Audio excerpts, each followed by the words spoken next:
আর-রহমানু আলাল আরশি ইস্তাওয়া, আরশে আজিমে আমি আল্লাহ থাকি। ওয়াসিয়া কুরসিয়ুহুস সামাওয়াতি ওয়াল আরদ। পবিত্র কোরআনের সর্বশ্রেষ্ঠ আয়াত আয়াতুল কুরসিতে আল্লাহ বলছেন আমার কুরসিতে আমি থাকি। ওই কুরসি থেকে এবার আল্লাহ রাব্বুল আলামিন পৃথিবীকে জিজ্ঞেস করবেন, ইয়া দুনিয়া আইনা আশজারু, হে দুনিয়া তোমার সেই গাছগুলো কোথায়, যে গাছগুলো দিয়ে পৃথিবী আমি আল্লাহ সুসজ্জিত করেছিলাম, সবুজ শ্যামল গাছগুলো আজকে কোথায়? সব মরুভূমির মতন একাকার হয়ে যাবে, কিচ্ছুই থাকবে না। আল্লাহ প্রশ্ন করবেন, ইয়া দুনিয়া আইনা আশজারু, তোমার গাছগুলো কোথায়? কোনো জবাব হবে না। আল্লাহ প্রশ্ন করবেন, ইয়া দুনিয়া আইনা আনহারুক, ও দুনিয়া তোমার সেই নদীগুলো আজকে কোথায়, যে নদী দুনিয়াতে প্রবাহিত ছিল সেগুলো আজকে কোথায়? ইয়া দুনিয়া আইনা জিবালুক, হে দুনিয়া তোমার সেই পাহাড় সমূহ কোথায়, যে পাহাড় সমূহ দিয়ে আমি আল্লাহ দুনিয়াকে খিল দিয়ে রেখেছিলাম, শক্ত করে রেখেছিলাম, সেগুলো আজকে কোথায়? কোনো জবাব হবে না। আল্লাহ এবার প্রশ্ন করবেন, ইয়া দুনিয়া আইনা জাব্বারিন, ওই সমস্ত জালিমেরা আজকে কোথায়? ওই সমস্ত জালিমেরা আজকে কোথায়? ওই সমস্ত জালিমেরা আজকে কোথায় যারা অন্যায় ভাবে বিশ্ববরণ্য আলেমদেরকে জেলে বন্দি করে শাস্তি দিয়েছিল?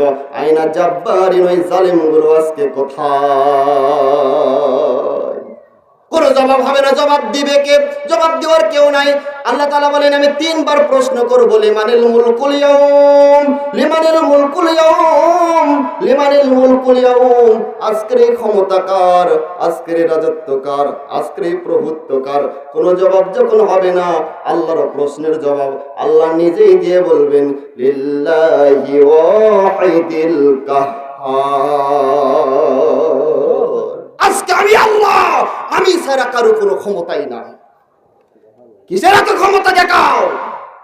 আজকে নর্তকী, গায়ক গায়িকা, নায়ক নায়িকা অন্যায় করে রাস্তায় বুক ফুলে ঘুরে বেড়ায়, আর বিশ্ববরণ্য আলিমেরা অন্যায় ভাবে জেলখানায় বন্দী হয়ে থাকে, শাস্তি জেলখানায় বন্দী হয়ে কষ্ট করে কাঁদে। আর তুমি মাতব্বরি দেখাও, নেতাগিরি দেখাও, ওই নেতাগিরি চিরদিন থাকবে না। চিরদিন থাকার জন্য কেউ আসেনি। এই যে চেয়ার, আমি এখন বসে আছি, আমি যদি মনে করি না এই চেয়ার আমার আর কাউকে বসতে দিবই না, হবে কোনোদিন? কিছুক্ষণ পর সভাপতি যদি না নামি, ঘাট ধরে নেমে দেবে, নাম বেটা, ঠিক কি না? যখন যে চেয়ারে থাকে তখন সে গিয়ারে থাকে, এইটা দুনিয়া।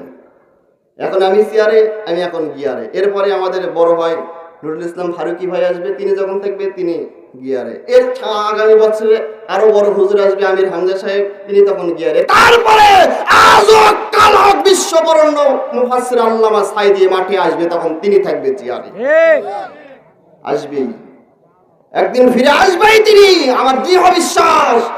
অনেক আলিমেরা জেলখানায় বন্দী, আল্লাহ অনেককে শাহাদাতের মর্যাদা দিয়ে দুনিয়া থেকে বিদায় করে নিয়েছেন, কিন্তু একজন কোরআনের পাখি এখনো জেলখানায় বন্দী হয়ে কাঁদে। আমার মন বলে, আমার কলিজা থেকে বিশ্বাস, আজ হোক কাল হোক তিনি কোরআনের ময়দান আবার ফিরে আসবেই আসবে ইনশাআল্লাহ।